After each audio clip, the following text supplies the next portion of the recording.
Taigi sveiki visi. Čia kaip visą laiką aš, Artūras ir Trading Inkubatorius. Truputėlį po pertraukos tokios buvom išliekę išleisti pipsus. Tai vat išleidom, grįžom ir dabar žiūrim, kas iš tikrųjų, kas vyksta. O vyksta iš tikrųjų įdomiai ir stipriai viskas. Labai gaila, kad visą laiką vat man taip vat man ir turi būti. Vat kai turėjau ten pridaręs ten tų sandorių begalę, tai reikėjo išvažinėti ir aš palikau atidarytą viską, ką padariau turbūt blogiausia, ir paskui teko biškį pasinervuoti čia grįžus, bet ten viską ištaisiau, viskas kaip ir gerai, bet esmė tame, kad jei kažkas turi atsitikti tavo gyvenime, tai atsitiks būtent tada, kada bus blogiausias metas, ne? Tai va taip ir atsitinka. Ir kitas dalykas, tai kad praeitą savaitę net grįžęs pamačiau, kokios yra žvakys. Tai ir pasakiau ir pagalvojau, sakau, kad jeigu blemba mano mokiniai nepasinaudoja tom progom, kurios buvo tą savaitgalį, tai iš tikrųjų, tada nežinau, ką jie pas mus pamokose veikia. Ir pasirodo, kad bent jau mūsų grupėje, kuri yra online, tai Gytis pasinaudojo ir visiškai visom progom, kurios buvo. Sakė, uždirbo ten virš 1000, gal 700 punktų, ar kiek jis tenai surinko. Tai dėl to labai džiaugiuosi. O vietų buvo tikrai gerų ir įspūdingų ir labai aiškių, kur visą laiką aš jas naudoju. Taigi pabandykim po truputėlį svaras ir USD, viskas, dabar jau matau, kad nebenorim kristi toliau ir tikiuosi iš tikrųjų, kad vis tik tais jisai prasimuš ir važiuosim mes tolin į viršų su juo. Tai šičia, manau, šią savaitę lauksiu su pirkimo orderiais, lauksiu su pirkimais, nes jeigu šitą, žiūrėkit, visą išsipirko, visą šitą pimbarą, aišku, aukščiausių kainų neišpirko, bet jeigu dar biški kažkas truputėlį papirks ir važiuosim toliau, tada aš irgi važiuosiu su jais į viršų. USD ir Kanados doleris. Na va, čia ir prasideda viskas, va čia visas buvo grožis, va šita žvakė, visas buvo grožis. Pas mus ir Andrius turbūt irgi online kursų baigim kaip tik šiandien. Tai Andrius irgi turbūt čia buvo prasidavęs ir gerai, šaunuolis. Viskas, kol vyksta viduj, neturi jokios didelės labai įtakos. Tikiuosi, kad ir toliau kainas prasimuš. Čia vėlgi yra visokiausių niuansų, aišku, mėnesį dienoj, čia 1.2.6 kažkaip tai matau yra stiprus, tai čia reikia labai susifokusuoti 1.2.6 šitoj poroj ir stebėti, kas su jie vyksta su tuo 1.2.6. Taigi būkite didūs ir jeigu tik prasimušinės 1.2.6, toliau einam į apačią ir tik į apačią ir daugiau niekur. Svaras ir Australijos doleris. Dar va šią savaitę kalbėjom irgi su klase, kad vis tik tais jau baigiau rėkti visas tas savo kalbas dėl to, kad reikėtų jį pardavinėti. Pardavinėjomės jį jau turbūt pamenat nuo kur. Tai pardavimai šitoj poroj baigėsi ir manau, kad penktadienį turėjo šičia prasidėti pirkimai šitose vietose. Pasakysiu, kad pas mane jie nebuvo paimti, nes aš dabar iš vis tiesiog ten esu užsidarinėjęs labai daugą, beveik viską iš tikrųjų. Ir ten tiesiog, kadangi aš nespėjau su ta proga, kuri buvo pirmadienį, tikrai buvo tobulos progos pirmadienį ir dėl to tenais dabar tai biški ramiai viską žiūriu. Tai čia turėtų, manau, būti pirkimai, vėlgi aš prieš trendą neinu, kažkada gal ir einu, bet einu tam tikrose vietose, tai čia būtų buvę galima, stopas aišku pakankamai nemažas, čia pas mane laukia pending orderiai, kurie tikrai žinau, kad vieną dieną suveiks šitoj poro, tai tokia sveika korekcija galbūt ir bus, neaišku, čia dar reikia žiūrėti, kaip užsidarinės. Savaitė šiuo atveju šiaip labai graži žvakė, bet prieš tai savaitės buvusios jinai neišpirko, taigi reikėtų atsargiau. Euras ir GBP fantastiškai išsipildė mano svajonė ir vis tik tais pažiūrėkite, jeigu pamenate, turbūt ant 8.00 jau mes buvom, kur mes jau buvom, jo 8.00, jo mes turbūt buvom, čia laukim jo, ir dabar 7.9 jau yra viskas sutvarkyti. Tai aš labai tikiuosi, kad šita kaina paklausys mano tų svajonių ir jinai pasikoreguos iki čia kažkur ir tada jau aš čia spręsiu kitus reikalus su ja. Tai planas kol kas vyksta labai gerai, šitos vietos padarytos jau gerai, padarytos pakankamai aiškiai labai gerai, dabar siektumėm, jeigu vis žemesnių yra labai gerai, iš karto sakau, atkreipkite dėmesį į mėnesinę žvakę. Jeigu jinai taip išsiparduos, tai čia yra hebra 0.8, nepamirškit 0.8, to jau šį pažymėsiu. 0.8, štai 1, 2, 3, 61 šitoje vietoje yra, tai visiškai tikėtina, kad bus tokia kažkokia tai šiokia tokia korekcija, nu labai norėčiau. Tai šį čia iš tikrųjų tikrai yra ką veikti, reikia tik tai stebėti ir žiūrėti. Euras USD labai gerai, labai tvarkingai ir labai sėkmingai veikia.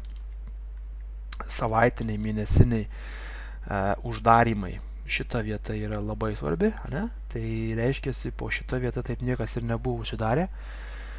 Virš jos užsidarinėja viskas apačioje, tai jau šį čia mes irgi ketvirtadienį su Kebra kalbėjomės per kursą, kad pardavimai turėjo būti šitoje vietoje ir čia jau paleis kasas, eis viskas žemyn.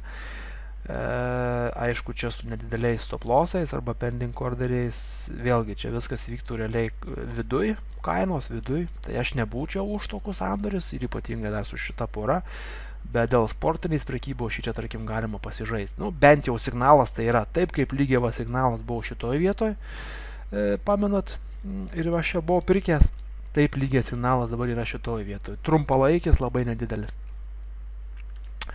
Euras yra Australas ir USD. Važiuojam kol kas tik tais į viršų ir pažiūrėkit, vis tik tai žvakiai teigiamai, jinai mėlyna, neužsidarius jau. Mėnesiniam grafike viskas tvarkingai išlieka kaip ir buvo. Šį čia aišku gaila, kad jinai neužsidarė kažkur tai aukščiau. Apačioje vis tiek išlieka 7.00, čia jisai stipriausias, kad ir kas bebūtų. Dieniniam grafike natūrali paprasta korekcija, kaip ir čia buvo, ar kažkur čia, ar kažkur tai čia, tai tiesiog paprasta natūrali korekcija. Tai tol, kol kainos nebus čia, tol nieko nedarysiu, bent jau tikrai nepardavinėsiu. Pirkimai galbūt bus ir kažkur čia, galbūt ir čia bus, tai ir toliau su šitą porą važiuojam į viršų. 3 dienos čia man nieko nereiškia. GBP ir Kanados doleris. Vis tik tais čia veikia tos, matau, apačios jos. Veikia ir kad ir kaip bebūtų veikia. Savaitinis grafikas, pažiūrėkit, kaip užsidarinėja. Mėnesinis po šitos didelės jėgos. Viena, dvi, dar dvi iš tikrųjų buvo jos. Tai aš turbūt šitą, ne šitą, kitą porą aš buvau žiūrinėjęs, kur tas viršutinis lygis šiaip realiai nelabai turėjo veikti, tai jis nelabai ir suveikė. Tai kol kas apačios šitos apačios, jeigu pratrauktų kažką žemiau, būtų labai gerai, bet jau dabar su šita pora aš labai atsargus, kaip ir lygiai sakiau, prieš tai su GBP Australų būčiau atsargus, taip ir su GBP Kanada. Svaras Japonijos jena. Oi, čia mes taip ir turėjom reikalų su šita pora iš tikrųjų.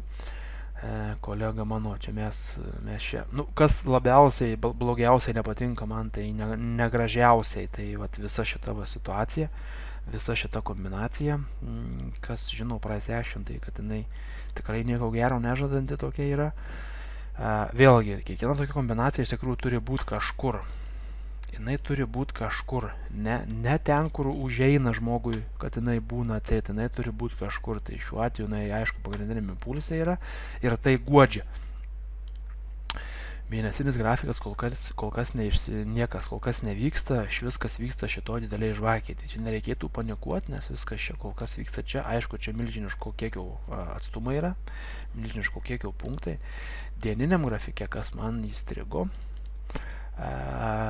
tai pas mane vienoj sąskaitoj, tai aš pasakysiu netgi, kad yra jinai šį čia pašortinta.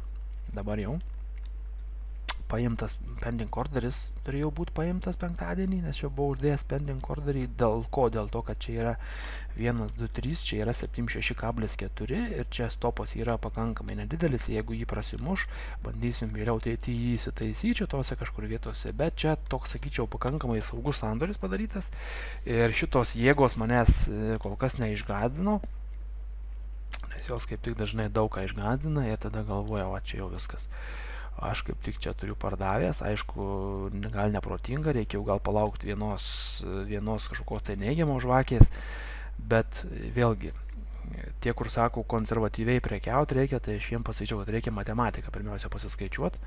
Kai pasiskaičiuoja kartais matematiką, tai konservatyvi prekyba kažkur būna jau čia užsidariusių žvakiai, stop lossas būna 3 arba 4 kart didesnis negu prekiaujant būtent šitokoje vietoje. Tikrai niekada gyvenime neprekiausiu ant tokios žvakės tada, kada jinai bus kažkur, tai vėlgi ne, čia kažkur, kada jinai yra čia, būtent čia, kada yra tvarkingai korekcijoje, tai va tokioj žvakėje šį čia suprekiaut galim. Tai kol kas tikiuosi, kad galbūt jinai susiveiks taip, kad čia savaitinė va šita taip pati baisiausia tokia, bet čia vėlgi gali būti žiūrint ir į čia va, dar va, žiūrėkit, pavažiavo ir vis tiek atgal į apačią viskas jo, tai čia tas pats, va, dar viena, dar dvi ir vis tiek į apačią. Dar viena, gal dar viena ir vis tiek į apačią, jo, tai šį čia išlieku ties tuo pačiu, čia tas pats, va, viena buvo, antra buvo ir vis tiek į apačią. Kodėl? Todėl, kad čia yra viskas pagrindinėme impulse, ne? Tai mes esame korekcijoje ir korekcija mums čia šiuo atveju tik tais pasipelnyti gali. Svaras ir Naujoji Zelandija. Jo, techniškai stipriai. Palaukit, paimsiu mėnesis, kur yra, čia yra mėnesis, ne? Tai čia žiūrėkit, jeigu jau mėnesis toksai užsidarinės, vis tik tai žiūrėkit, kad nebūtų, va, tai šita čia pora, apie kurią aš kalbėjau, kad jinai galbūt tas apatinis jo nesuveiks ir kol kas jisai po velnių veikia, tai jo apatinis šitas yra, va, būtent šitoje va vietoje, būtent šičia, kur šitie uždarimai, 1, 2, va, buvo. Tai jeigu tai būtų, kad čia iš viršų, čia mėnesinės dabar yra, dabar kol kas jau jį iš apačios tikrina į viršų, tai jeigu jisai dieniniam čia vis tik tais paleistų kasas ir važiuotų atgal, na tada šį čia laukia pendingai, aišku, dar jis gali pratraukti truputėlį čia ir kaip tik jisai čia gali pratraukti ir išmuštų ant visus stop lossų žmonių, kurie ten susidėję turi, nes čia gali būti, sekundėlę, čia gali būti vėl tas pats iš tikrųjų. Bats, arba šita vieta, arba šita vieta, ne? Tai greičiausiai, kad patrauks galbūt dar iki čia ir tada jisai važiuos vėl atgal iki šičia. Jeigu čia prasimušinė, žiūrėsim, kaip prasimušinės. Jeigu čia turėsim sandorius, aišku, čia juos drausimės su pending orderiais ir vėl tada turėsim galimybę juos kažkur tai šičia viršų jau įsitaisyti, jeigu tai bus. Bet jau čia situacijos yra kur kas sunkesnis tokiose situacijose, kad taip nutiktų, o jeigu taip ir nutiks, tada įsitaisyti iš tikrųjų bus lengviau. Va, tai euras australas dar toksai yra, tai čia dar tų porų iš tikrųjų yra ne viena ir ne dvi. New Zealandas USD, tai tas pats kaip iš tikrųjų ir australas USD.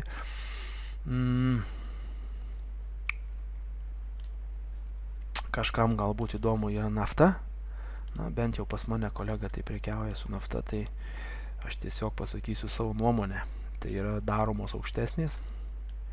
Ir visi, kas pardavinėja šitą porą, tai manau, kad jums nieko gero.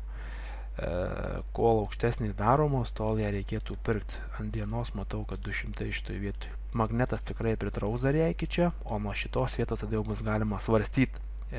Apsimoka, neapsimoka, ką čia daryti arba ko čia nedaryti. Savaitiniam grafike neturiu ką pasakyti. Pažiūrėkit. Tiesiog milžiniško dydžio jėga. Čia, tiesiog viskas eina į viršų, ne? Šitoj vietoj dar magnetukas yra iki šičia 118, kiek čia 180, uždėkim šitą ir pažiūrėkim, kaip jisai atrodys dieniniam grafike. Pach. Tai vat kažkur žiūrėkit ties šita vieta, ties šita šita vieta, o šį čia tas pats ir gausis. Taip pat lygiai ir gausis ties ta vieta 200 dieniniam ir būtent tos vietos savaitiniam. Va taip va. Va taip va. Bats. Tai va čia va šita 7.6 gausis, o šį čia gausis 7.6 dar kartu su moving average dieniniam 200. Magnetas užsipirkimui čia, manau, yra ir labai aiškus. Kai bus kaina šį čia, sėdėt, laukt ir žiūrėt, kaip jinai toliau elgsis. Viskas gal šiam kartui tiek.